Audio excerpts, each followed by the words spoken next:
Well, greetings and salutations, everybody. Welcome to my YouTube channel. My name is John Campea, and this is a special companion video to the John Campea Show that aired today on Tuesday, May the 24th.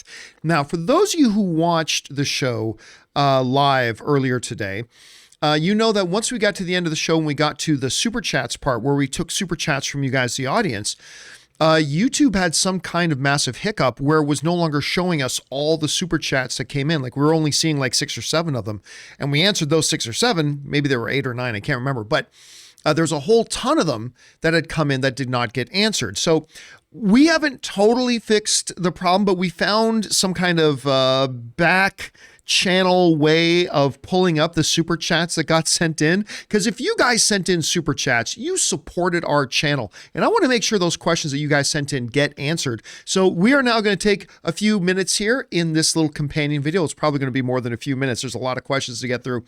And we're going to start answering those questions that got sent in earlier today on the John Campea Show, but we did not answer them at the time.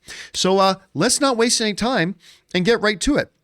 We're going to start off here with Dave XP, who wrote, it will never be enough. I only want to hear ya ya ding dong. I don't know if you saw it, but earlier today, Chris had a great from what's not Univision, what's the name of Eurovision? She had that great shirt from Eurovision on. And it's like, ya ya ding dong. I love that shirt. Anyway, Alex Matta writes, hey crew, somewhat breaking news. The Wrap has reported that Sam Jackson has been cast in the Garfield movie as his father, Vic. Garfield, of course, is being played by Chris Pratt. I cannot even begin to tell you how little interest I have in that. Now, I love Chris Pratt and I love Samuel L. Jackson. Don't get me wrong, but I have so little interest in this Garfield project that it's difficult for me to put into words. But thank you for sharing that news with us, Alex. All right, next up, we got Andy, who writes, our father was horrifying. I think this is one of the ones we did get answered. Our father was horrifying. The doctor who got 90 plus women pregnant with his sperm was even an infertility doctor and main GYN for one of his bio daughters. Yeah, we talked about that. That's one we actually we did answer on the show earlier. So I am just as happy not to talk about that one anymore, Andy. All right, next up, A. Marcellus writes, I know that Sony owns the rights to Spider-Man and his villains, but is there a loophole to use the symbiotes, especially since Null created them? Just say they aren't connected to the Spidey universe. Well, I mean, there's a couple of ways around it. Number one, you could use the character Null, but say that Null has nothing to do with the symbiotes, because obviously the symbiotes is already attached to the Sony properties, right? You can't do that.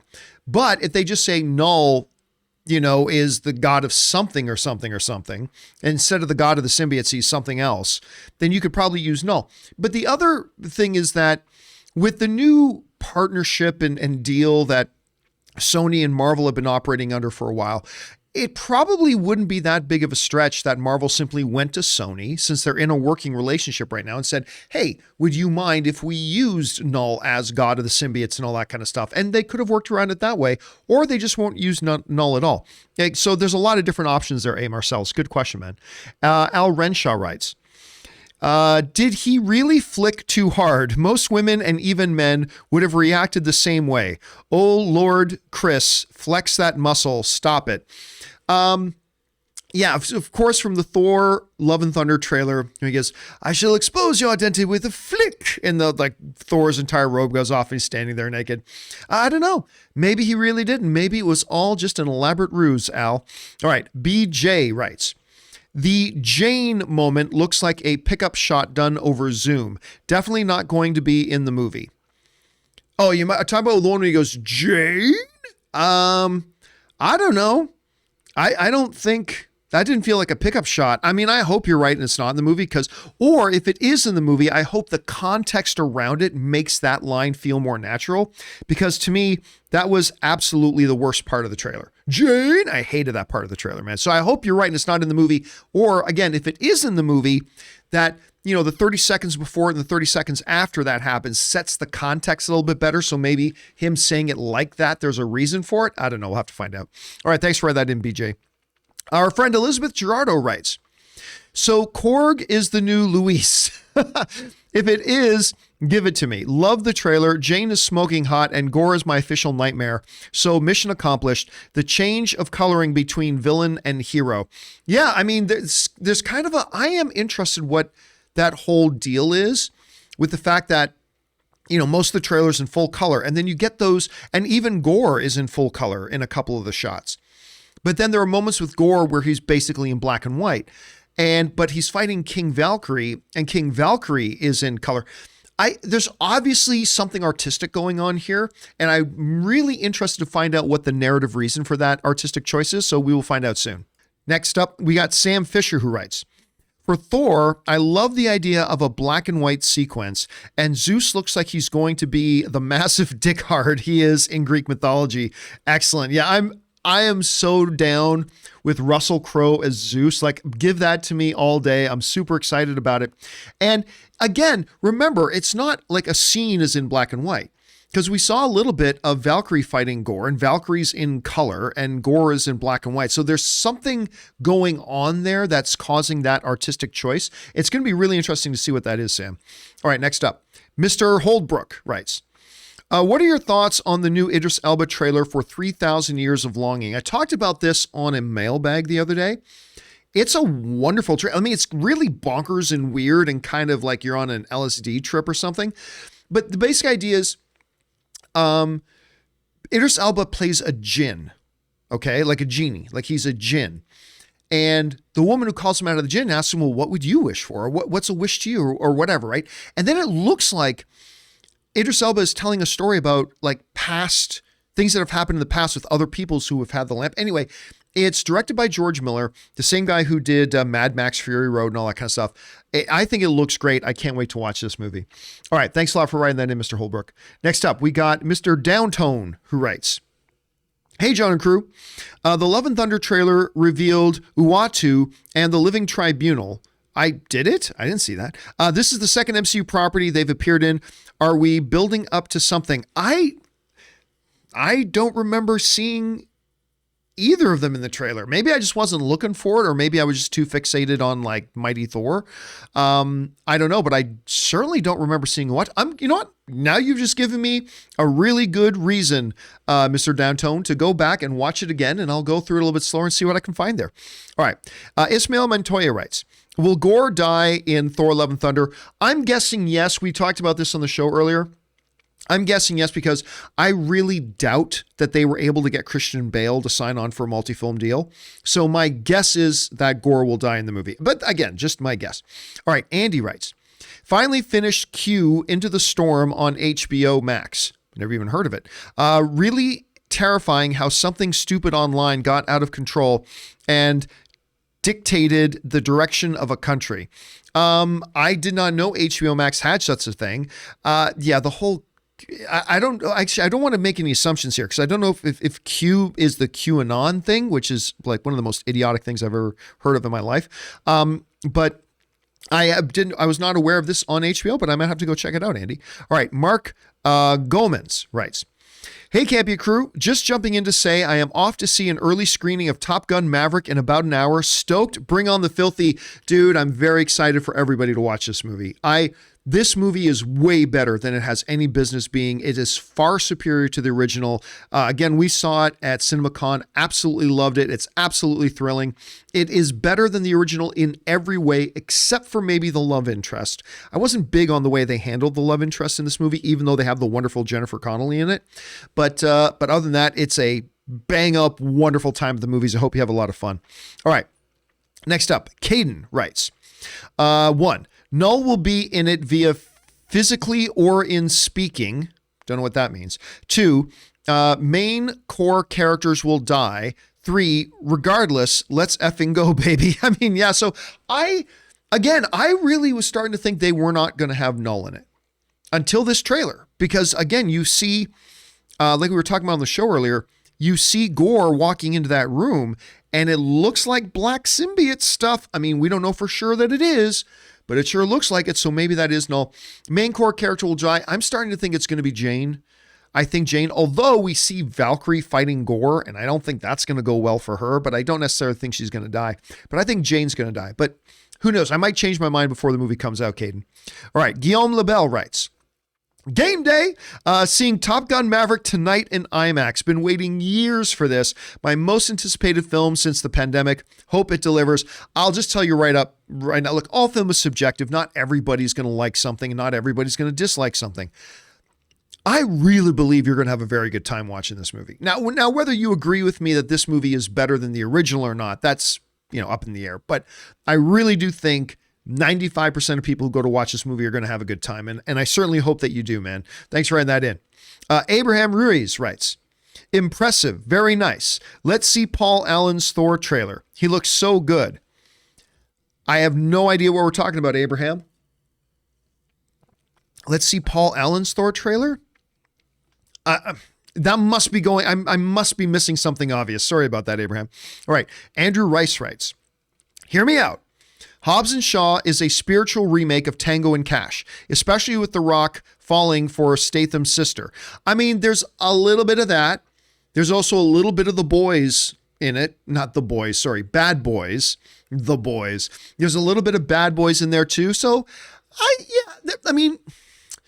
I'd say at the very least, Andrew, there are influences. I think it's safe to say at the very least there are influences. All right. Stella McShave writes, saw the first 3 episodes of Kids in the Hall. First episode wasn't even, but episode 2 through 3 were really good. Surprising amount of 60-year-old peen in the show. I used to love Kids in the Hall, man. Like growing up in Canada, that's like Kids in the Hall is a staple. They are at least they were freaking hilarious. I have not gotten around to start checking out the new series yet. I definitely have to get on board with that, but I've been trying to catch up on a few other things first. But yeah, Kids in the Hall is definitely one that's on my radar. An amazing amount of 60-year-old peen in it. I will keep that in mind, Stubble. All right, next up we got Corey Hensley, who writes, still excited to see Thor, but I didn't like this as much as the first trailer. It had some conflicting tones and the music choice didn't match. Again, it's a subjective thing. If you like the first trailer more than the second, nothing wrong with that. I disagree personally. I thought this was a much, much better trailer. But as far as conflicting tones, a trailer should have some conflicting tones, right? Because it should be showing us glimpses of different moments and elements and contexts of the movie. So I would almost say some conflicting tones is exactly where it should be. But that's very much like Thor Ragnarok, right? Thor Ragnarok is not just one big belly laugh comedy from start to finish. It's also not all tragedy. It's a movie that weaves in and out of it. So you got moments of just big funny laughs and blah, blah, but then you have moments of Odin dying. You have moments of the destruction of Asgard. You have moments of the death of Thor's sister. You have moments of Thor losing his eye or having Mjolnir destroyed, right? So it weaves in and out, and so a trailer should give us glimpses of that. But anyway, hey, listen, if the first trailer works better for you, that's all that matters, and I'm glad you enjoyed the first one, man. All right, next up, Sam Fisher writes, if Thor Love and Thunder doesn't have a Huey Lewis and the News song playing when Gore shows up, we're right. Obviously, you know what? I wouldn't put it past Taika Waititi to have an Easter egg of that music playing in the background somewhere. It would be a little jarring and on the nose to have it like when Gore is on screen, you know what I'm saying? But I wouldn't put it past Taika to put a little audio Easter egg around there somewhere. All right, let's see. Next up, we've got Andy who writes, the Axe of Zaslav could make for a slasher film. All the CW shows would fittingly be casted as the horny, attractive victims and Zaslav as the killer. Yeah, man, listen, I told everybody when he took over, he's going to act quickly and he's going to act decisively.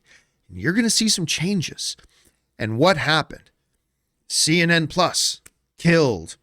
Batwoman killed, this show killed, that show killed, this movie canceled, that, like, he's moved quickly and decisively, and I think he's not done. I think there's going to be more to come, Andy. All right, next up, we got Elizabeth Gerardo, who writes, Finally saw Chip and Dale, and I loved it. It was everything my 90s heart wanted. Wasn't expecting nothing less from writer Akiva Schaffer, a one-third member of Lonely Island and writer for Popstar.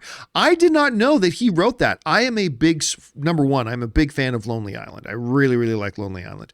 And Popstar, Never Stop, Never Stopping is a total gem to me. I mean, the third act slows down and isn't quite as good as the first two acts, but overall, I think that movie is really, really funny. I've got to watch Chip and Dale. Everybody is telling me, Elizabeth, that it's really, really funny, so I'm going to have to get on that and watch myself. Thanks for the recommendation.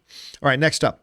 Lucky BX writes, hey crew, John, I know you're not fond of too many variants in the MCU, but what if some of the footage are variants of Thor? So this is one we answered a little bit earlier on this. This is one of the questions I got through on the show earlier today. Again, I hate it. I hate the variants. I hate multiverse. Everything takes away any consequences. Nothing means anything anymore when it can just be one of 15 different variants and nothing matters. And I would really, really hate it. I'm not going to lie to you, Lucky BX. All right, Jay Bling writes, after Red Notice, I'm just happy to see that Gray Man is a Netflix action movie that looks like it was shot on location. I mean, I'll tell you what, there have been many, many Netflix original movies that have had great trailers that I was excited for, only to then to watch them and find out it was absolute crap. But this is a good looking trailer. I don't know if it's the Russos working with Chris Evans, that's the magic sauce or what, but I thought that trailer felt really fun. And I am very, very much, it's not often that I say that I'm really looking forward to a Netflix movie, but I am really looking forward to this one, man, like an awful lot. All right. Thanks for that, Jay Bling. Next up, Tim Platt writes, Chris Hemsworth looks like he's been saying his prayers and eating his vitamins to grow those 24-inch pythons, brother. I think that one came in a little bit earlier too. Yeah, I mean, he was absolutely ripped and jacked. Like I've never seen an actor in that kind of physical shape, because that wasn't muscular actor physique. That was legit professional bodybuilder physique. Like that was Mr. Olympia, lower level Mr. Olympia, but nonetheless, but that was Mr. Olympia kind of physique. That looked absolutely ridiculous. All right. Zack Marcello writes, it's game day. Finally going to go see Top Gun in IMAX tonight. I could not be more hyped. As always, bring on the filthy. Yeah, hearing from a bunch of people that are going to see Top Gun tonight. I'm so happy for you guys and excited. I'm going to go watch it again on Friday. Again, we saw it a couple of weeks ago. Absolutely wonderful film. Like, to me, far exceeds the original. I cannot wait for you guys to watch it. Thanks for sharing that, Zach. All right. Stefan Delane Wouters writes, if I were Zeus, I'd have flicked too hard on purpose. Auga. I mean, listen, like I said, I am as boringly heterosexual as they come, but holy crap. Like the physique on Hemsworth. Yeah, no, I'm not jealous. I'm not jealous at all. I'd like to think that I am the inspiration for Chris Hemsworth's workout routines. He's like, damn it, I got to look better than Campea. So he works that hard, right? Yeah, I'm sure that's exactly what it is. All right. Thanks for that, Stephen. All right. Next up, Jerome writes, what is the main problem with superhero couples? I don't know. I just think it's when we go into comic book movies, I'm number one, not looking for romantic stories, basically. I mean, there are, like I said, a couple of exceptions. Tony and Pepper, wonderful, worked really great with it. Makari and Druig in Eternals, wonderful, wonderful couple. Peter and Gwen in Andrew Garfield's Spider-Man, great, but 90% of them I just don't like, and I think it's just that it takes away from the stuff we are generally hoping to see in those stories. I don't know. It's a good question, though, Jerome. All right, Nerd on Film writes, hey, John, you're not missing out on Men, worst film of the year. I love Alex Garland, but the film was a grotesque, pretentious mess. I'm not hearing great things about it. I, like you, I am a big fan of Alex Garland and his films, but the trailers for Men did nothing but turn me off. I thought it was a terribly marketed film, and so I lost my interest in watching it. And I thought, well, I'll just wait to hear what other people are saying. And I'm hearing a lot of people like you, Nerd on Film, saying it's actually not all that good. So I'm probably just going to skip it. Maybe I'll watch it when it comes out on streaming. All right. Kyle Starr writes, Jane, has it been 3 years? Thor, 8.5 years. Difference because of Snap? I don't think it's because of the Snap. I have a feeling Jane has been doing her Mighty Thor thing for a while. I think it just highlighted, it was a joke. It was a setup to show that Thor has never gotten over her. Thor knows exactly how long it's been since he said, like to her, how long's it been? Like 3-4 years, 8 years, 7 months, 4 days. I mean, whatever was the number, right? I think that's the gag. I honestly don't think it might be because of the snap, but I have a feeling she's been doing the Mighty Thor thing for a little bit. I'm just speculating and guessing. I could be totally wrong about that, but I'm going to guess she wasn't snapped. I just think it was the joke. All right. Good eye though on that, Kyle. Okay. Next up, we got Fifi, who writes, okay, so Gore looks amazing. I know the leaks looked weird, but wow, he looks horrifying and I love it. Best MCU villain incoming. Well, listen, if you listen to Taika Waititi said, we talked about this on the John Campea Show a week or two ago, where Taika Waititi said he really believes that this is the best Marvel villain ever. That Christian Bale's Gore the God Butcher is going to be the best Marvel villain ever. And now Marvel isn't totally known for all of its great villains, but it has some fantastic ones. Loki, Thanos, Killmonger, right? And here's Taika Waititi saying he thinks this is their best one. So I don't know. Let's see how it works out. All right, Sam Fisher writes, why does Thor's Loki tattoo look like a prison hat? Or a prison tat? Yeah, it doesn't look like it was the most skillfully done, does it? Murray Reich writes, Captain America, now that's Asgardian ass, or that's Asgard's ass. Of course, the play on the thing from what was it, from Endgame or Infinity War? I'm going to guess it was in Endgame. Yeah, it was in Endgame when he says, that's America's ass. Yeah, playing off that. All right, let's see, where are we at here? We're at AlRensha, who writes, I wish ScarJo was able to make the Rub and Tug movie. Shame she was bullied out of the role / project. Telling great stories is the most important thing. Well, I mean, again, I don't want to go into the whole issue again. We spent like a week talking about that when it all came up.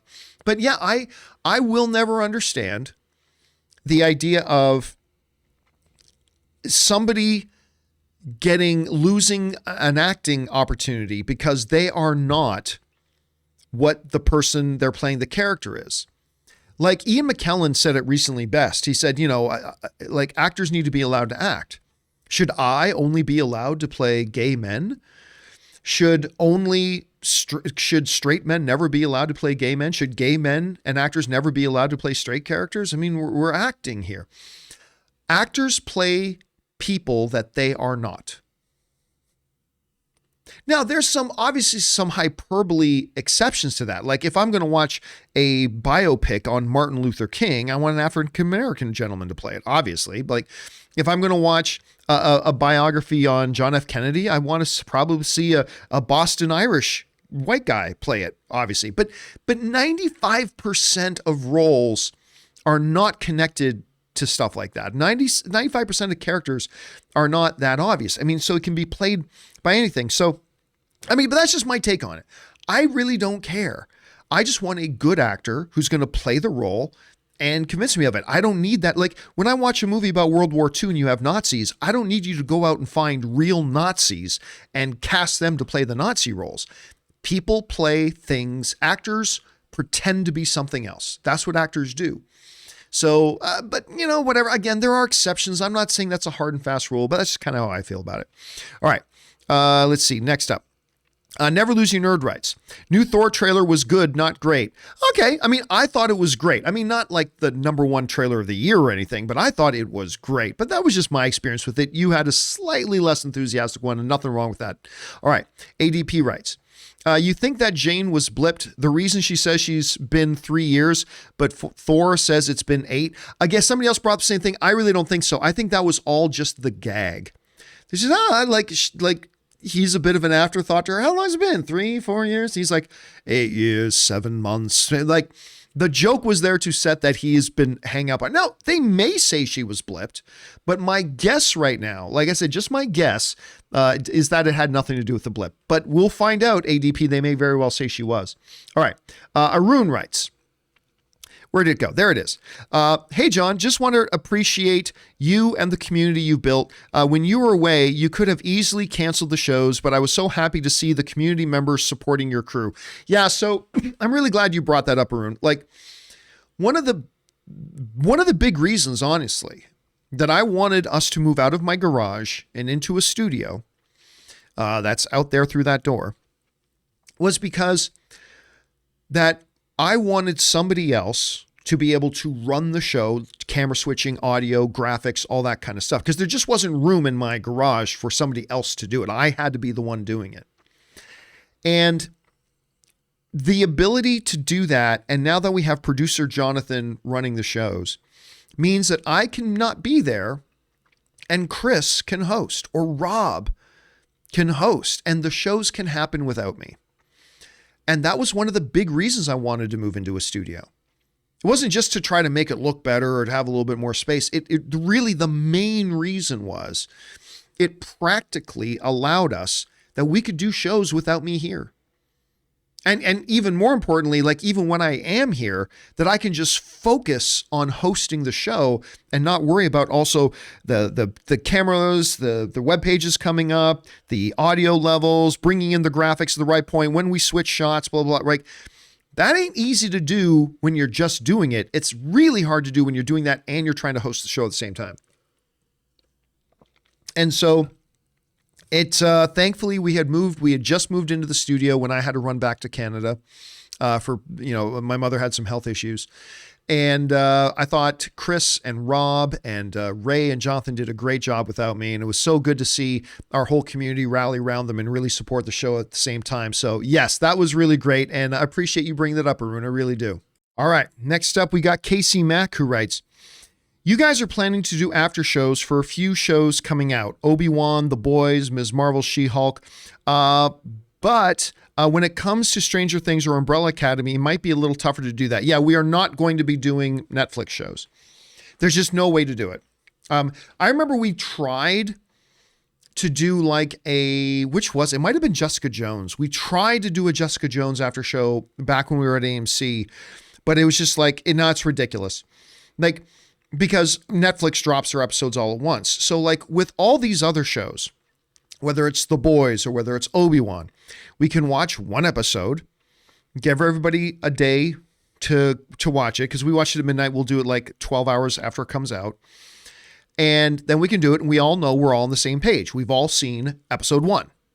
Or, for the first week, for Obi-Wan, they're dropping the first 2 episodes. But we'll do an episode for, we'll do a show for, episodes 1 and 2, right? But we know we're all on the same page. Then we wait a week. Episode 3 comes out. Okay, now we can do the after show for episode 3. We all know we're all on episode 3 now, right? You can't do that with Netflix. So unfortunately, you're right, Casey, we are not going to be doing after shows for any of the Netflix shows. That includes, unfortunately, Umbrella Academy, which I love Umbrella Academy. That unfortunately means Stranger Things, which is too bad because I'm looking forward to Stranger Things. But yeah, we won't be doing after shows for those. No Netflix shows. All right.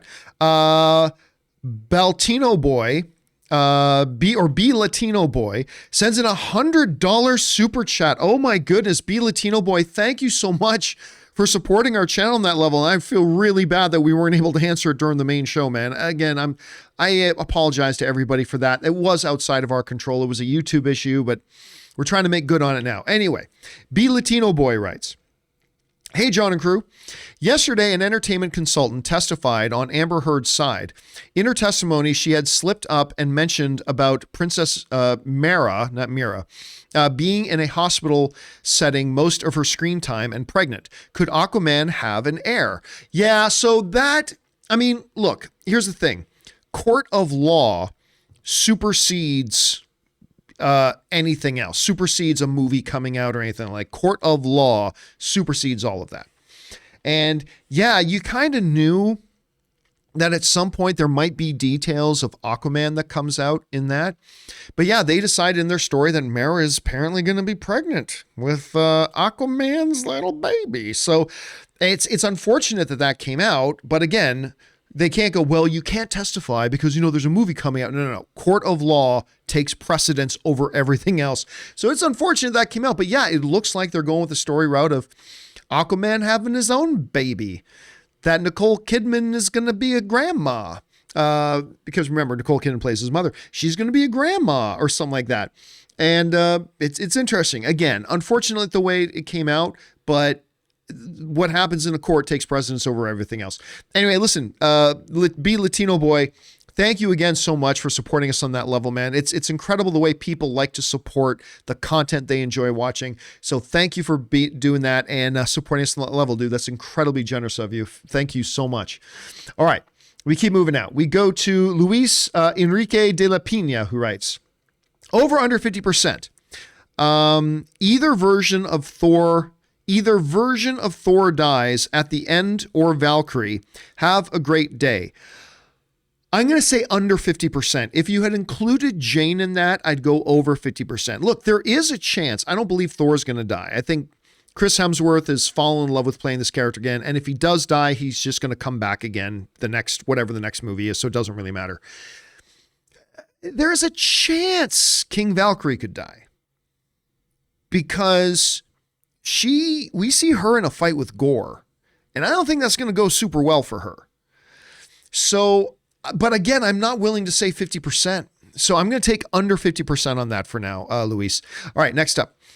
Chris Barcinas writes, Gore looks awesome. I agree. I mean, he doesn't look like he does in the comic book. Frankly, I think he looks way better. But I think he looks terrifying, fantastic. I think Christian Bale is going to give us a terrific performance. I think he looks great, Chris. I'm glad you do too.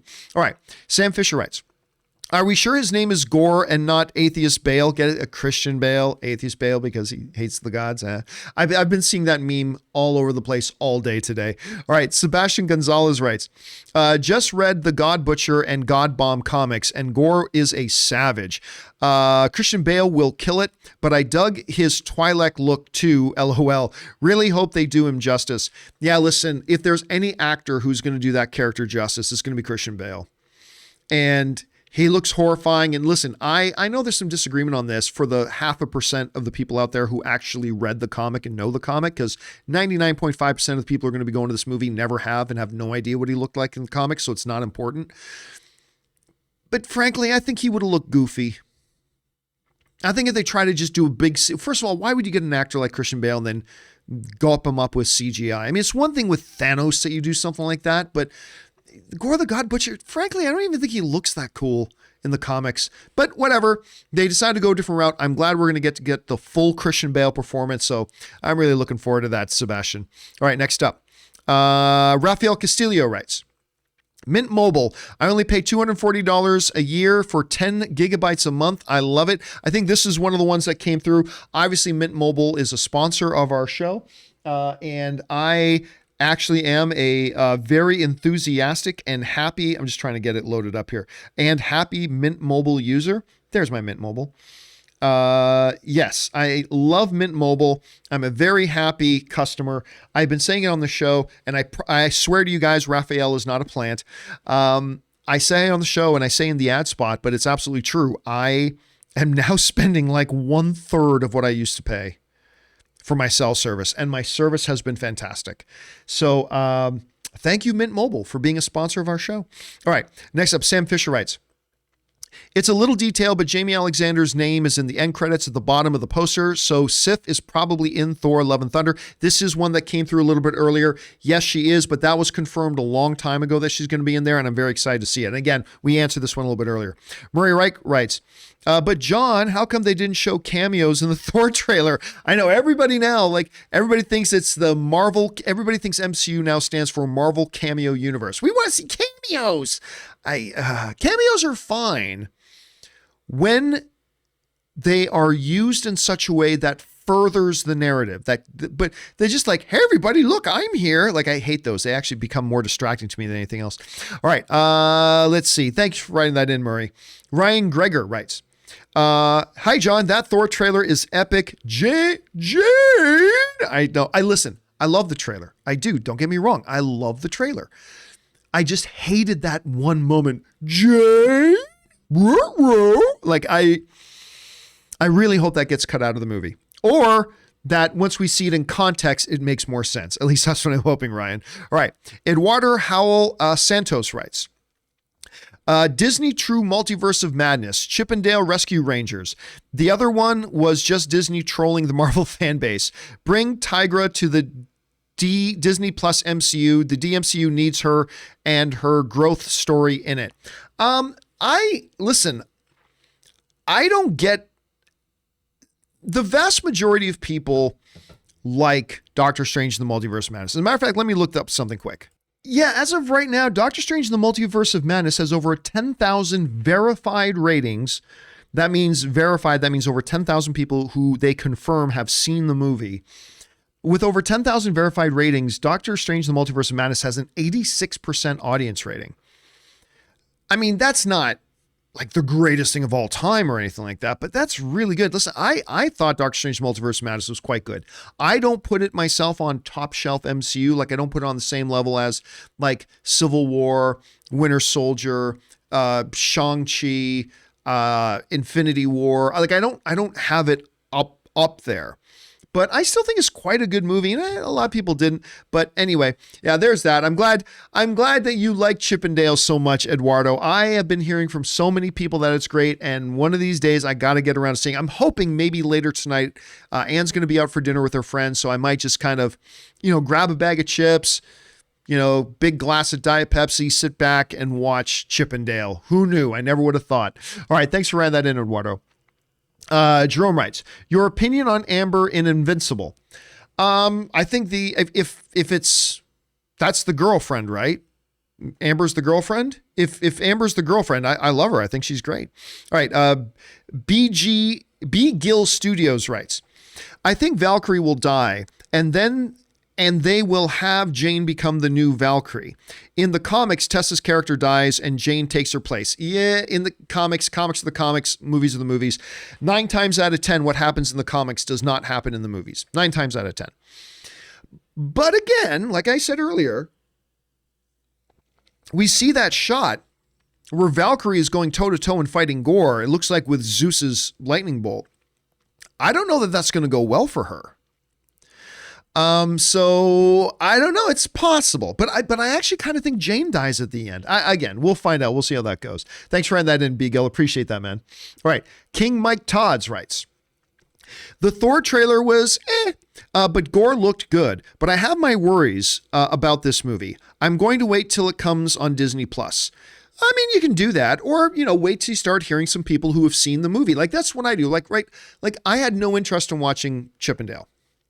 But now I'm hearing from people who have seen it that it's really great. So I'm going to go ahead and watch it. So what I would say is instead of pre-deciding, well, I didn't like the trailer. Well, what does a trailer do? A trailer's a trailer. But instead of doing that, just wait till you hear from people who have seen it, then make a decision. And if you hear from a bunch of people like, it's okay, well, then maybe you want to wait. Or if you hear, it's not that good, maybe you want to wait, or maybe you just want to skip it altogether. Or if you hear like what I've been hearing about Chip 'n Dale, if you start hearing like, oh my God, this thing is freaking wonderful, then don't cheat yourself by waiting to watch it on some fucking loser TV. Go and watch it in a theater the way it's meant to be seen. But again, wait till we start hearing, like for all we know, we're all going to hate the movie. I mean, I thought the trailer looked great, but how many times have we seen great trailers and the movies end up sucking, right? So let's see how it works out. Okay, next up, Sam Fisher writes, my issue with the MI7 trailer, or Mission Impossible trailer music, is it sound like they forgot the music. It sounded like they forgot the music, like when they accidentally forgot the music for the 2017 Mummy trailer. I don't know. Look, it's just that the last Mission Impossible movie, that trailer, what was it called? Can't fight the system. Like it's got this like heart pounding beat and everything, and the visuals in the trailer are cut to the beat, and like it just has this like this kinetic energy to it, and it's just really engrossing. And then I watched this trailer, and it's a good trailer. Don't get me wrong, it's a good trailer, and I think the movie will be great. It's just that the music choice for it kind of almost sucked the energy out of it. You know what I'm saying, Sam? So it kind of had the opposite effect of what you want a music in a trailer to do. All right. Stephen Wolf writes, hey, John, after watching the MI Mission Impossible 7 teaser and then watching the Gray Man teaser, I said, wow, the Gray Man doesn't hold a candle to MI7. The story is incredibly derivative. The action seems effects heavy, where Mission Impossible 7 is visceral and real. I mean, look, I will say this, and I said this during the show today. There is nothing particularly original about the Gray Man, right? We have seen spy versus spy done 1,000 times.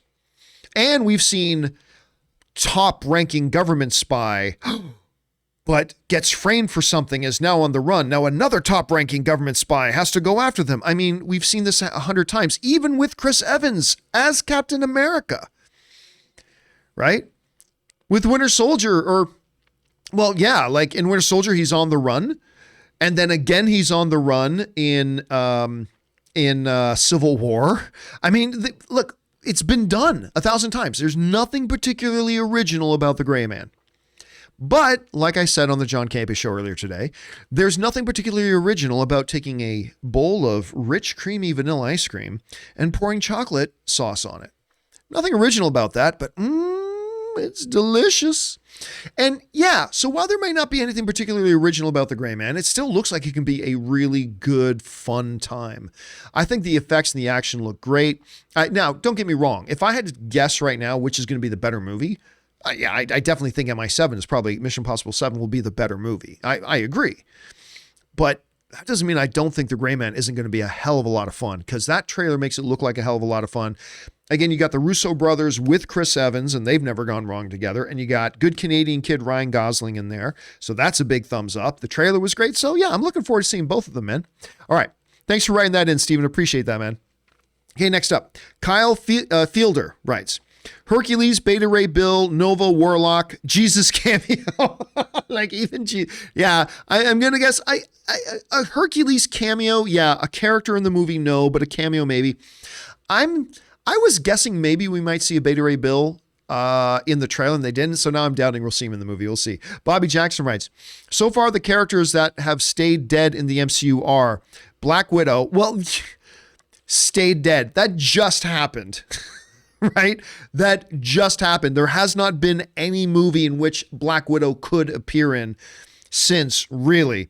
And the Black Widow movie just happened here during the pandemic, or else we're just coming out of the pandemic. So I would not count that one. Iron Man, again, that just happened in Endgame, just as the theaters were closing before the theaters closed for the pandemic. So that you don't get to count that one. Odin, Odin. Thor's mom, yes. Again, a minor secondary side character, Thor's mom. Aunt May just happened, though. You can't really count that. It just happened. And Yondu, again, a secondary minor character. Is all I can think of. The other one that you missed, which I think is a little bit more applicable and a little bit more relevant because he's been dead longer, is Quicksilver. Wanda's brother, died in Age of Ultron. So he died in that movie, which is now years ago, many years ago now, and he has stayed dead ever since. So yeah, the Black Widow, Iron Man, I do not count those because those just happened. Odin, again, kind of recent, but yeah, I'll allow Odin. Thor's mom, but again, Thor's mom, minor side character. Aunt May, just happened like a few weeks ago, literally maybe 9-10 weeks ago. Yondu, minor side character, nothing like that. But yeah, most of them always just come back. All right, let's see here. Saud Ul Hassan writes, did you see the Chippendale film? No, I have not. If so, what were your... If not, you should watch it. It's good. Yeah, again, everybody's been telling me it's awesome. My own wife is telling me it's awesome. I'm definitely planning on seeing it now, maybe even tonight if I can clear my schedule enough. All right. Addison writes, the same joke again. From Christian Bale to Atheist Bale in this trailer. All we need is Huey Lewis to play during gore. Again, everybody's saying they need to play Huey Lewis. For those of you who don't know what that's about, say, I don't get it. What's the connection of Huey Lewis to Thor? None. It's Huey Lewis's connection to Christian Bale. Christian Bale, before he was Batman, starred in a film called American Psycho, in which he very famously, before he murders somebody, starts talking about Huey Lewis in the News and singing a Huey Lewis in the News song. That's where the connection is there. All right.